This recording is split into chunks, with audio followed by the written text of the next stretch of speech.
Hello అండి, అందరికీ నమస్కారం.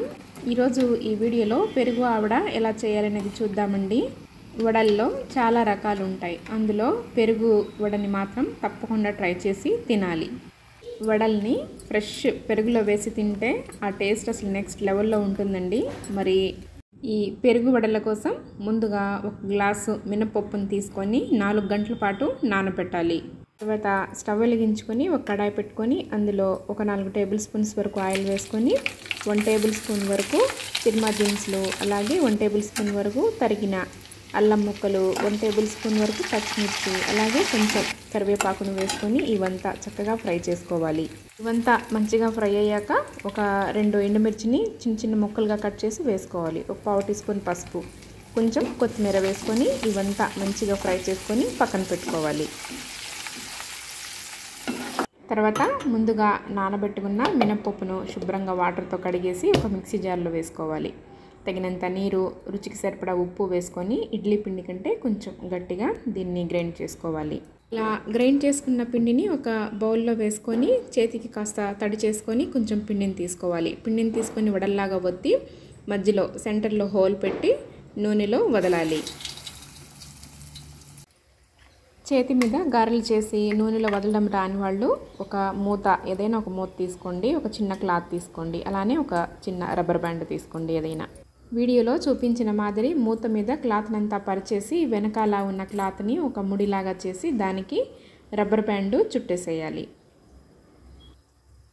తర్వాత మూత మీద ఉన్న క్లాత్ని కాస్త తడి చేసుకోవాలి వాటర్తో. తడి చేసుకున్నాక పిండిని కొంచెం తీసుకొని వడలాగా చుట్టి సెంటర్లో హోల్ పెట్టి నిదానంగా నూనెలోకి వదలాలి. ఇలా మిగిలిన పిండినంతటిని డైరెక్ట్ చేత్తో కానీ లేకపోతే మూతతో కానీ వడల్లాగా చేసుకోవాలి.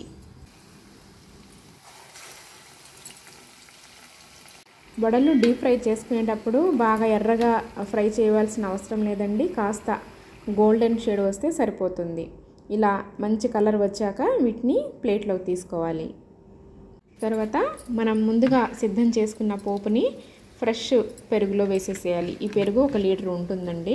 ఈ లీటర్ పెరుగులో పోపునంతా వేసేసి బాగా కలపాలి. కలిపిన తర్వాత మనం వడలు వేసుకున్నాం కదా, అవి వేడిగా ఉన్నప్పుడే ఈ పెరుగులో వేసేసి కలిపేయాలి. వడలన్నిటిని పెరుగులో బాగా మిక్స్ చేసిన తర్వాత మూత పెట్టేసి ఒక 10 నిమిషాల పాటు పక్కన పెట్టాలి. పక్కన పెట్టేస్తే ఈ వడలంతా పెరుగునంతా పీల్చుకొని బాగా జ్యూసీగా రెడీ అవుతాయి. మనం వేసుకున్న వడలు 1కి 2 ఉబ్బి చక్కగా రెడీ అవుతాయి. చూడండి పెరుగు వడలు ఎలా తయారయ్యాయో చక్కగా ఉన్నాయి కదా. మనం స్పూన్తో కట్ చేయగానే ఊరికి కట్ అయిపోతుంది. జ్యూసీగా చాలా టేస్టీగా ఉంటుంది. వడల్ని ఇలా పెరుగులో వేయడం వల్ల మంచి టేస్ట్ వస్తుందండి. పెరుగునంతటిని పీల్చుకొని లోపలి వరకు జ్యూసీగా ఉండి మంచి టేస్ట్తో ఉంటుంది. ఇలా బ్రేక్ఫాస్ట్లో అయినా చేసుకోవచ్చు, లేకపోతే డిన్నర్లో అయినా చేసుకోవచ్చు. ఇలా పెరుగు ఆవడల్ని చేసి పెడితే పిల్లలు కానీ పెద్దవాళ్ళు కానీ ఎవరైనా ఇష్టపడతారండి. అంత టేస్ట్గా ఉంటుంది. మరైతే ఈ పెరుగు ఆవడని ఒకసారి మీరు కూడా ట్రై చేసి మీ ఫ్యామిలీతో హ్యాపీగా ఎంజాయ్ చేయండి. ఈ రెసిపీ మీకు ఎలా వచ్చిందనేది మాత్రం కామెంట్ సెక్షన్ ద్వారా తెలపడం అస్సలు మర్చిపోవద్దు. ఈ వీడియో మీకు నచ్చిందని అనుకుంటున్నాను. నచ్చితే లైక్ చేయండి, షేర్ చేయండి, కామెంట్ చేయండి. మరిన్ని మంచి రెసిపీస్ కోసం నా ఛానల్ను తప్పకుండా సబ్స్క్రైబ్ చేసుకోండి. మరొక మంచి రెసిపీతో మళ్ళీ మీ ముందుకు వచ్చేస్తాను. అంతవరకు సెలవు. నమస్కారం.